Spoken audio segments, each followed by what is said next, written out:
Et bonjour tout le monde, j'espère que vous allez bien et j'espère que vous êtes en forme. On se retrouve une fois de plus pour l'Actu des Mouches, émission consacrée à l'actualité cinématographique et vidéoludique. Pour cette session, je vais fonctionner un petit peu différemment par rapport à d'habitude parce que j'ai très peu de temps pour la tourner. Donc là où d'habitude je regarde d'abord les bandes annonces, ensuite je prends des notes et ensuite je tourne, et ben là cette fois-ci je vais regarder directement la bande annonce et je vais réagir directement juste après. Même si en soi je dis ça, mais finalement ça va rien changer pour vous en fait. Pour cette semaine, j'ai retenu 4 films et on va pouvoir démarrer avec le premier d'entre eux. Il s'agit de Un petit truc en plus. Oui, je vous prie de me excuser parce que figurez-vous que je suis obligé de me rapprocher de mon micro quand je dis un petit parce que depuis tout à l'heure, il n'arrive pas à me le capter. D'ailleurs, ça n'a peut-être pas fonctionné sur cette prise. Ah bah en fait si. Bon bah on va pouvoir regarder de quoi il en retourne pour ce film. Alors, ça parle de quoi? C'est un film de Artus avec Artus, Clovis Cornillac et Alice Belaïdi. Pour échapper à la police, un fils et son père en cavale sont contraints de trouver refuge dans une colonie de vacances pour jeunes adultes en situation de handicap, se faisant passer pour un pensionnaire et son éducateur spécialisé. Le début des emmerdes est d'une formidable expérience humaine qui va les changer à jamais. Bon, même si ça fait plusieurs fois que je vois la bande-annonce, je vais quand même la regarder une fois de plus pour vérifier un petit peu tout ça. Mais déjà, j'ai appris en lisant le pchit que Clovis Cornillac était le père d'Artus, ce qui était pas très flagrant dans la bande-annonce. Ah bah en fait, si on te le fait comprendre, mais c'est assez subtil. Bon bah honnêtement, j'ai pas vraiment d'attente par rapport à ce film, c'était déjà l'avis que je m'en étais fait les premières fois que j'avais vu la bande-annonce et ça n'a toujours pas changé aujourd'hui. Encore une fois, peut-être que je me trompe, c'est possible, mais de ce que me montre la bande-annonce, je m'attends clairement à un film cliché. Après, ça veut pas dire, et c'est pas non plus ce que je suis en train de dire, que le film va être mauvais, c'est juste que bah, je m'attends clairement à ne pas être surpris par ce film. Et il y a au moins un autre film cette semaine où je sens que ça va être un petit peu la même chose. Je pense que c'est un film qui part plutôt avec de bonnes intentions. Artus, ça a l'air quelqu'un qui, je pense, s'est investi dans ce qu'il a proposé ici. Après, encore une fois, comme je vous le disais, je ne m'attends pas à être surpris. À voir pourquoi pas. Vous me direz en retour de commentaires si vous le souhaitez. Nous enchaînons avec le deuxième film qui est également un film français. Il s'agit de Petites Mains. C'est un film avec notamment Corinne Maziero, Lucie Charles-Alfred et Marissona Condé. Rien n'avait préparé Eva à l'exigence d'un grand hôtel. En intégrant l'équipe des femmes de chambre, elle fait la connaissance de collègues aux fortes personnalités. Safietou, Aïssata, j'imagine que je le prononce correctement, j'espère en tout cas, Violette et Simone. Entre rire et coup dur, la jeune femme découvre une équipe soudée et solidaire face à l'adversité. Lorsqu'un mouvement social bouscule la vie du palace, chacune de ses petites mains se retrouve face à ses choix. Et comme je l'avais dit il y a quelques instants, ça sent très clairement une fois de plus le film cliché. Encore une fois, ça ne veut pas dire que ça va être mauvais. Ça va être encore une énième critique de la société, du fonctionnement actuel. Et attention, hein, je suis pas en désaccord du tout avec cette situation. C'est juste que c'est pareil, j'ai l'impression qu'on voit beaucoup de films comme ça. Alors je sais pas trop quoi vous dire en fait, à part à voir comment ça va être traité. Est-ce que ça va être fait comme tous les films qui traitent de ce genre de choses? Pas forcément sur ce métier en particulier, mais sur justement les différences sociales, les conditions de travail, etc. Ou est-ce qu'il va y avoir un petit peu d'originalité? On verra. Attention, il y a des points intéressants dans la bande-annonce, hein. Je pense notamment au passage où t'as Corinne Mazero qui dit à la nana en face d'elle je préfère avoir un dos en compote qu'un dos au chômage ou un truc du genre. Bah ouais, clairement, ça reflète complètement les problèmes de société qu'on a aujourd'hui. Et à côté de ça, j'ai peur qu'ils fassent des passages un petit peu trop légers pour contrecarrer ce côté dramatique. Quand tu les vois quand elles manifestent dans la rue, je sais pas, il y a encore des vannes qui partent dans tous les sens. Enfin, j'exagère en le disant, mais tu sens que voilà, on adoucit clairement le sujet traité. Arrêtez de faire ça. Arrêtez. Si vous faites un truc dramatique, faites un truc dramatique à fond. Et là, il y en a, ils vont dire, oui, mais t'arrêtes pas de dire c'est soit du pathos ou soit c'est l'inverse. Bah oui, mais je suis désolé, mais ne faites pas un mix des deux si vous voulez traiter d'un sujet grave.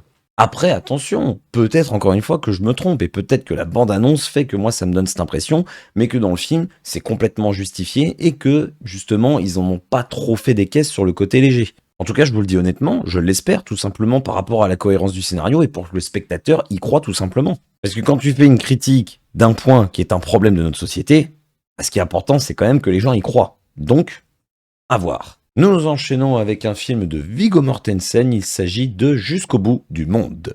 L'Ouest américain dans les années 1860. Après avoir fait la rencontre de Holger Olsen, immigré d'origine danoise, Vivienne Lecoudi, jeune femme résolument indépendante, accepte de le suivre dans le Nevada pour vivre avec lui.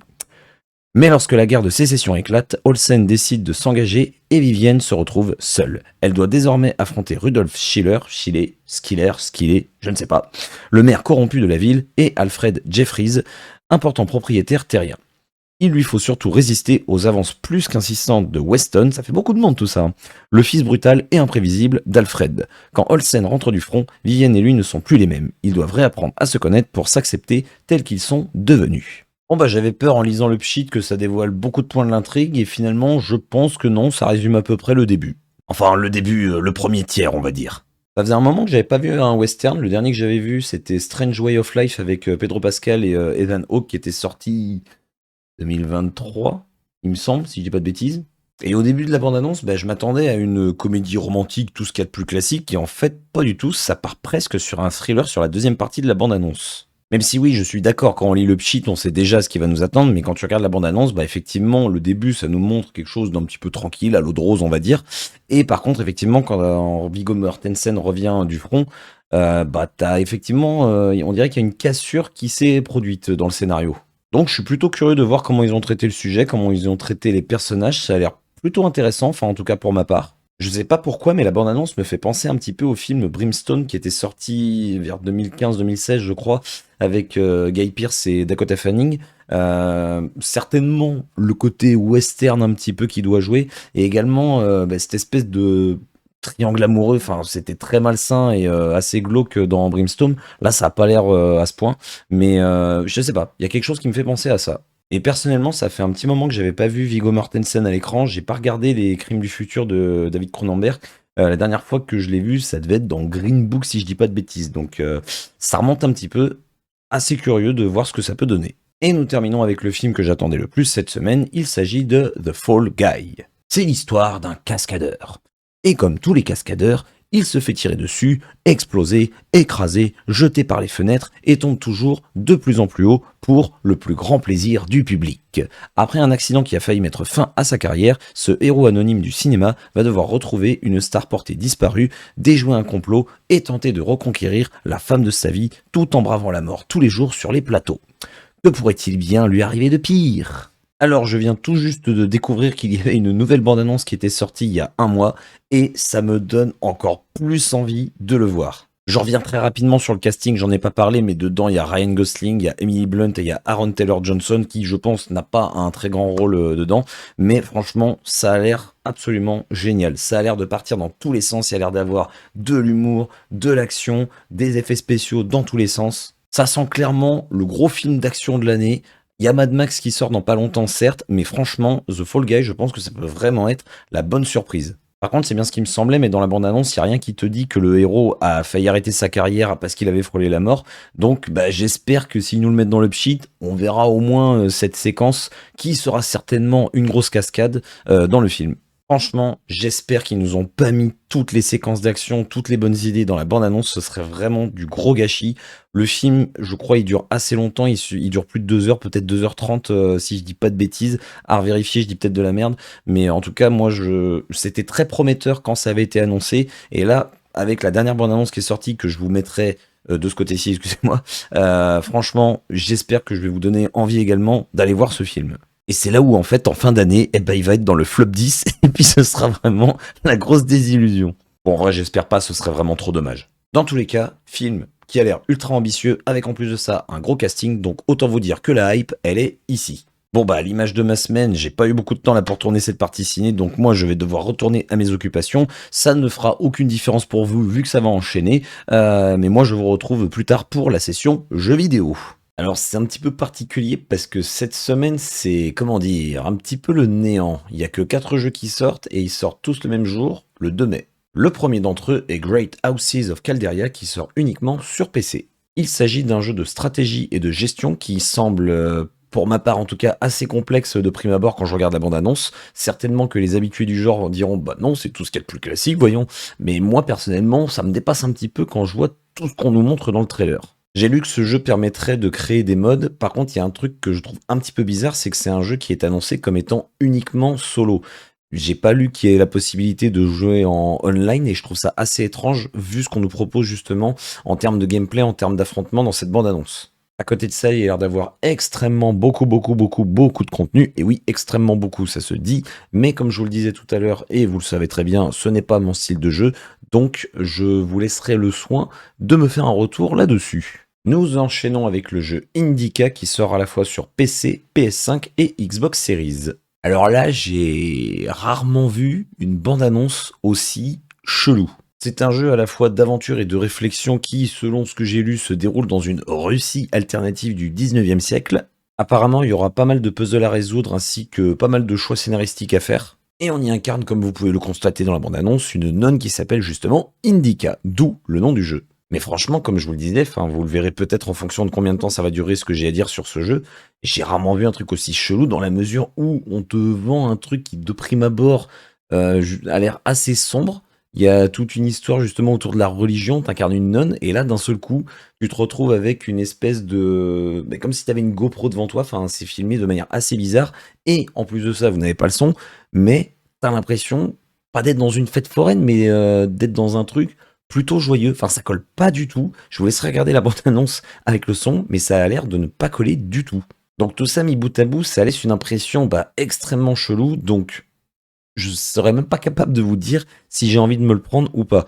Je vous laisserai vous faire votre propre avis. Je verrai, rien de sûr pour ma part. Avant-dernière sortie de la semaine, il s'agit de MotoGP 24 qui sort sur toutes les plateformes. Il s'agit, vous devez vous en douter, d'un jeu de course qui fait partie d'une saga à laquelle je n'ai absolument jamais touché.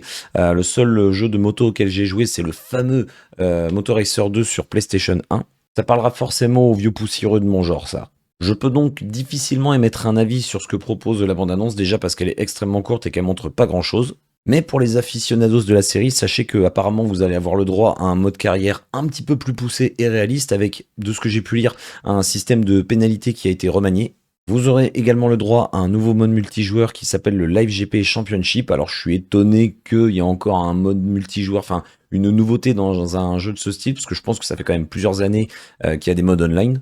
Mais bon, après, encore une fois, je ne m'y connais pas. Si ça se trouve, ça va apporter vraiment quelque chose de nouveau par rapport à ce qu'il y avait auparavant. Et la dernière nouveauté, attention, accrochez-vous bien parce que ça va être assez long, il s'agit d'une fonctionnalité de difficulté adaptative inédite. C'est comme ça qu'ils l'ont écrit. Et donc, comme je n'ai joué à aucun épisode de cette saga, je n'ai absolument aucune idée de quoi il en retourne. Vous le savez certainement, c'est des ceux qui ont l'habitude d'y jouer. Et nous arrivons malheureusement déjà à la dernière sortie de la semaine, qui est une exclusivité Nintendo Switch. Il s'agit du nouveau Endless Ocean, le nom complet étant Endless Ocean Luminous. Il s'agit d'une simulation de plongée sous-marine, ce qui n'est pas très répandu comme genre, vous en conviendrez. Il y a 2 épisodes qui sont sortis il y a fort longtemps sur la Wii, je les aime et je n'y ai jamais touché, donc je visualise bien sûr à peu près comment se déroule le jeu. La principale nouveauté de celui-ci étant que on pourra parcourir les océans jusqu'à 30 personnes en même temps. Et de ce que j'ai pu lire, ça va être globalement la seule nouveauté que va proposer ce titre, hormis le nombre d'espèces qui est certainement plus élevé qu'auparavant. Là, ils ont annoncé environ 500 formes de vie différentes dans les fonds marins. Donc avec tout ça, je pense que ça promet pas mal d'heures d'exploration. Après, honnêtement, j'ai l'impression que le côté multijoueur n'apporte rien de particulier en termes de gameplay. Je pense que malgré tout que ça peut être sympa, dans les extraits qu'on voit dans le trailer, ça a l'air quand même sympathique de pouvoir parcourir les fonds marins comme ça à plusieurs. Je sais pas, il y a une âme qui se dégage de ce jeu, je trouve. Ce serait quand même bien qu'ils mettent un minimum d'interaction possible entre les personnages. Je sais pas pourquoi, mais ça me fait penser au jeu de Journey qui est sorti il y a de cela fort longtemps, où l'aventure pouvait se faire à plusieurs. Alors fallait juste avoir de la chance pour tomber sur un joueur qui était online en même temps que vous. Mais je sais que parcourir cette aventure à 2, c'était vraiment une sacrée expérience. Et j'espère qu'ils se sont pas inspirés de ce jeu, mais qu'ils vont nous proposer quelque chose d'assez similaire pour justement qu'on soit pas juste 30 personnes différentes à aller tout droit et qu'il se passe jamais rien entre les joueurs. Donc honnêtement, j'ai pas d'attente particulière sur ce jeu, je regarderai peut-être d'un petit peu plus près. Déjà, non, faudrait que je joue aux anciens pour me faire un avis. Si les anciens me plaisent, je testerai certainement celui-ci. Donc ouais, cette semaine, comme vous pouvez le constater, il n'y a pas énormément de sorties vidéoludiques. Au cinéma, il y en a un petit peu, mais bon, c'est un petit peu en dilettante au niveau de l'intérêt que moi j'y porte en tout cas. Mais encore une fois, je vous invite à vous faire votre propre avis et ne pas hésiter à me faire vos retours en commentaire, je le rappelle. Et nous en avons terminé pour cette session de l'actu des mouches. J'ai regardé un petit peu en diagonale pour la semaine prochaine, j'ai l'impression qu'au niveau sortie jeux vidéo, il va pas y avoir 50 millions de choses une fois de plus. Au cinéma, ça va dépendre encore une fois de ce que vous appréciez comme style de film. Dans tous les cas, n'hésitez pas encore une fois à partager la vidéo, n'hésitez pas également à me laisser un petit pouce comme ceci ou comme ceci. Et je vous souhaite encore une fois une bonne journée, une bonne soirée ou une bonne nuit en fonction du moment où vous regardez cette vidéo. Et comme d'habitude, prenez soin de vous. Et bisous tout le monde!